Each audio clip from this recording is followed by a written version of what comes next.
লোকনাথ বাবার কিছু অমর বাণী, বাবার উক্তি, বাবার উপদেশ, বাবার কথা। আজকে আমরা দেখে নেব লোকনাথ বাবার কিছু অমর বাণী।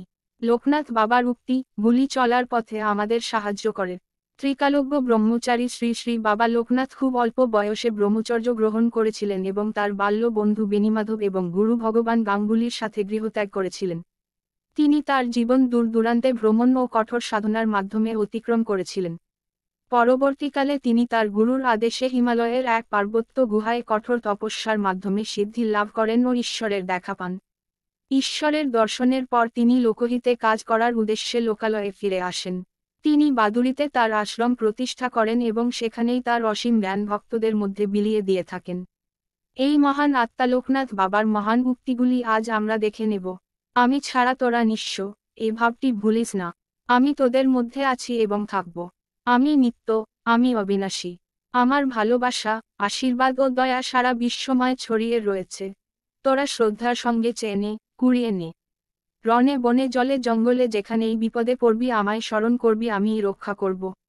যে ব্যক্তি সকলের সুহৃদ, আর যিনি কায়মনোবাক্যে সকলের কল্যাণ সাধন করেন তিনি যথার্থ জ্ঞানী। সত্য এর মতো পবিত্র আর কিছু নেই। সত্যিই সর্বগমনের একমাত্র সোপান রূপ, সন্দেহ নেই। যে ব্যক্তি কৃতজ্ঞ ধার্মিক সত্যচারী উদারচিত্ত ভক্তিপরায়ণ জিতেন্দ্রীয় মর্যাদা রক্ষা করতে জানে আর কখনো আপন সন্তানকে পরিত্যাগ করেন না, এমন ব্যক্তির সঙ্গে বন্ধুত্ব করুন। লোকনাথ বাবার উক্তি, যাহারা আমার নিকট আসিয়া আমার আশ্রয় গ্রহণ করে, তাহাদের দুঃখে আমার হৃদয় আর্দ্র হয়। এই আর্দ্রতাই আমার দয়া, ইহাই আমার শক্তি যা তাহাদের উপর প্রসারিত হয় এবং তাহাদের দুঃখ দূর হয়। আমি নিত্য জাগ্রত, তোদের সুখে সুখী, তোদের দুঃখে দুঃখী। আমার বিনাশ নেই, আমি অবিনশ্বর। আমি আছি আছি আছি। আমিও তোদের মতো খাই দাই মলমূত্র ত্যাগ করি, আমাকেও তোদের মতোই একজন ভেবে নিস। আমাকে তোরা শরীর ভেবে ভেবেই সব মাটি করলি, আর আমি যে কে আর কাকে সবাই তো ছোট ছোট চাওয়া নিয়ে ভুলে রয়েছে আমার প্রকৃত আমি কে। লোকনাথ বাবার উপদেশ, গর্জন করবি কিন্তু আহাম্মক হবি না, ক্রোধ করবি কিন্তু ক্রোধান্ধ হবি না। ক্রোধ ভালো, কিন্তু ক্রোধান্ধ হওয়া ভালো নয়।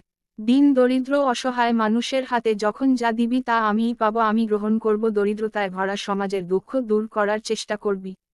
লোকনাথজির বাণী, সত্যের মতো পবিত্র আর কিছুই নেই। সত্যই সর্বগমনের একমাত্র সোপান স্বরূপ, সন্দেহ নেই। দিন দারিদ্র অসহায় মানুষের হাতে যখন যা দিবি তা আমিই পাবো, আমি গ্রহণ করব। দারিদ্রতায় ভরা সমাজের দুঃখ দূর করার জন্য সর্বদা চেষ্টা করবি। অর্থ উপার্জন করা, তা রক্ষা করা, আর তা ব্যয় করা, সময় বিশ্ব দুঃখ ভোগ করতে হয়। অর্থ সকল অবস্থাতেই মানুষকে কষ্ট দেয়, তাই অর্থব্য হলে বা চুরি হলে তার জন্য চিন্তা করে কোন লাভ নেই। লোকনাথ বাবার কথা, অন্ধকার ঘরে থাকিলে তোকে যদি কেহ জিজ্ঞাস করে তুই কে, তুই বলিস আমি। আমাকে যদি কেহ জিজ্ঞাস করে আমিও বলি আমি। নামে নামে এত মিত্রতা হয়, আর অমিতে অমিতে কি কোনো মিত্রতা হইতে পারে না। যে ব্যক্তি সকলের সুহৃদ, আর যিনি কায়মনো বাক্যে সকলের কল্যাণ সাধন করেন তিনিই যথার্থ জ্ঞানী। ইচ্ছায় হোক অনিচ্ছায় হোক, যে সন্তান মায়ের আদেশ পালন করে ভগবান তার মঙ্গল করেন।